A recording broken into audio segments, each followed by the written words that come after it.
rivers get stagnated. This is the Aswan Dam. This is one thing it has unintended things, right? The Aswan Dam is on the Nile, yes, right? And so with the Aswan Dam, they suddenly could irrigate because the Nile River now, they could control the water. But then in the delta, which is where Egypt gets its food, there weren't floods because the dam controlled the floods, right? I mean, I'm sorry I'm swearing so much, okay? But it controlled those dam floods. And without the floods actually put soil onto the land and made it arable, made it like so you could grow crops. Without the floods, the crops couldn't be grown the same way they could before. So. Right? Still builds up. Yeah. Right. Yeah. Skill set. He's like, shh. And then this is in the newspapers today. This is a very good thing. The nukes that Japan has, luckily they don't have like Soviet-style nukes like Chernobyl, where they had moderators that could catch on fire, because they would have probably caught on fire and we'd have another Chernobyl. So what's happening right now in Japan is actually the worst-case scenario. They've got some of the worst nukes we ever built. Okay, the containment vessel itself, this little thing here where the actual rods are some of the weakest ones. They don't have the vents. Actually, I believe they retrofitted it with vents so it wouldn't burst, and that's why it hasn't, right? But these are the worst things, and what happened to those nukes was the actual worst-case scenario: tsunami, loss of power, and then an earthquake to destroy the buildings there.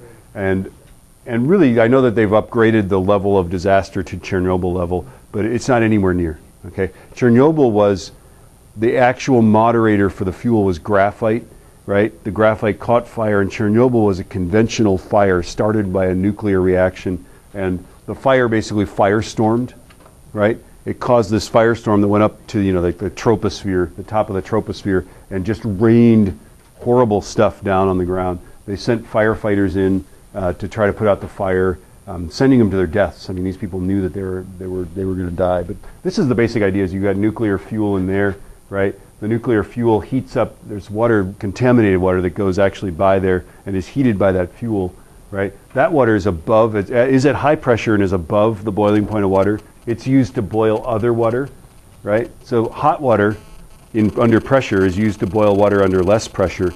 That water drives these steam turbines, right? The steam turbines run the generator, and there we have it, right? And the enormous cooling towers are so that this water that's driving the turbines can be reused. We condense the water in these, and they're shaped like that so that convection currents can cool them.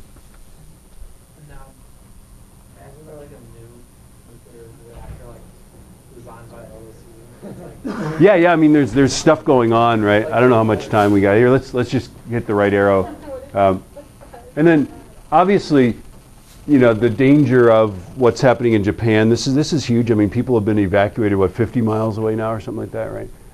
It also can be used. The nuclear proliferation and terrorism is a problem. If you've got these facilities and you don't have the proper security guarding them, that can be a problem for that, right? This is, you should check this out. I don't have time to go there and look at it, but this is the area that's unlivable still because of the Chernobyl disaster.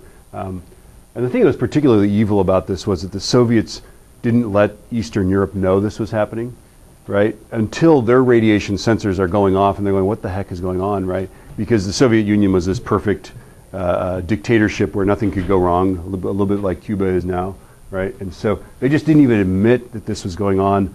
Yet, there it is. This website is a woman whose father worked here. Okay, she goes back in, gets a permit to go in there. She's riding a motorcycle. She's wearing a Geiger counter so she can avoid the places that are really, really hot.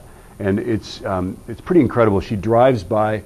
I think the thing that really gets me is that she shows basically pictures of just these places where people lived, and when she drives by the fire engines, the fire trucks. The Soviets sent fire crews from everywhere in there. I don't know if they told them that they were sending them to their death, right? These people all tried to put the fire out. They all received lethal doses of radiation. They all died, right? The fire trucks, when you drive by the fire trucks, your Geiger counter goes crazy because the fire trucks were right there at the fire. They were sucking water up from those cooling ponds, yeah? They were sucking water up that stuff had been raining down into. They were just covered with this stuff, right? I mean, there was just really, it's just just an awful thing that they did. But you should check out, it's Kid of Speed.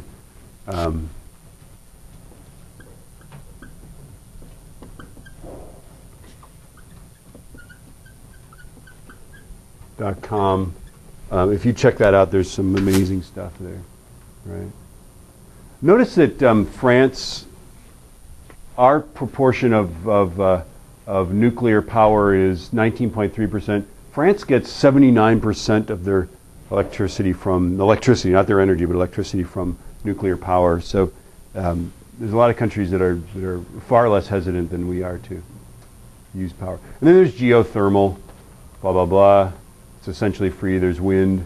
It could be ugly. It kills birds. It's noisy. I don't know if you've been near these things, but they make the first ones, and I think they've changed this, but the first ones drove people crazy because every time that blade passes into the wind shadow of the tower, it makes the blade goes thud, right? And so people were sitting there listening to these things, and they kept hearing this thud, thud, thud, right? It's like a drumming sound, right? Okay, that's not you guys. Here you guys are.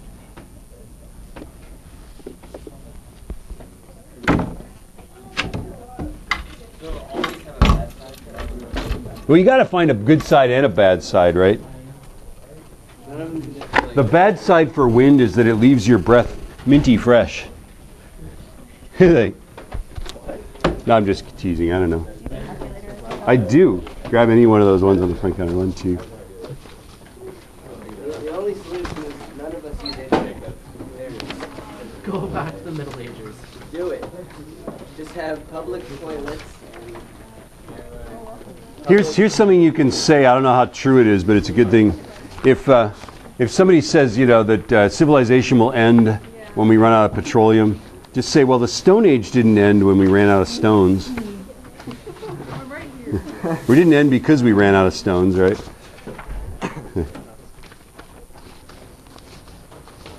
Basically, right now, there has yet been no economic reason to switch away from petroleum. When there is, I firmly believe that capitalism and the free market will provide us with some sort of answer. Just how far down that road do you want to go? Here's your formulas. R is 8.31 joules per mole. Okay. You also need the formula that work is pressure change in volume.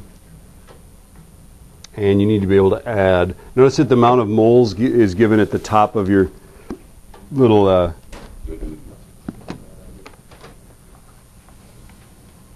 the bad side. It's ugly. It kills birds. It's noisy. It doesn't release carbon.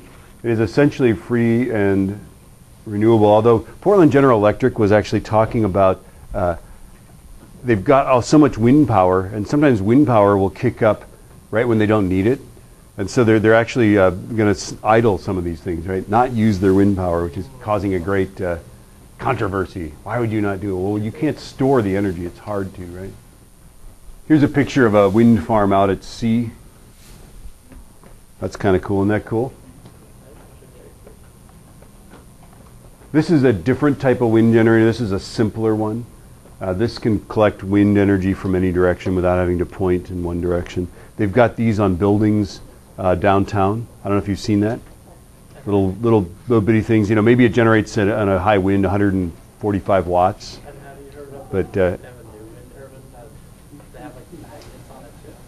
oh, no. It's like magnets, and then the opposite, not the opposite, but the same charge on the other side, so it's the thing never touches it, but Oh, interesting. So it like floats or something. yeah. Less.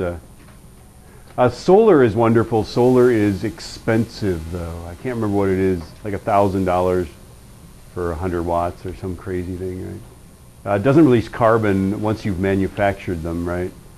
And solar is essentially free and renewable. It's just not around at night so much. Weren't they thinking about putting solar panels on the moon and then waves? Yeah. You could beam them down, or you could have orbiting stations. There's all these things. This is These are axial solar concentrations.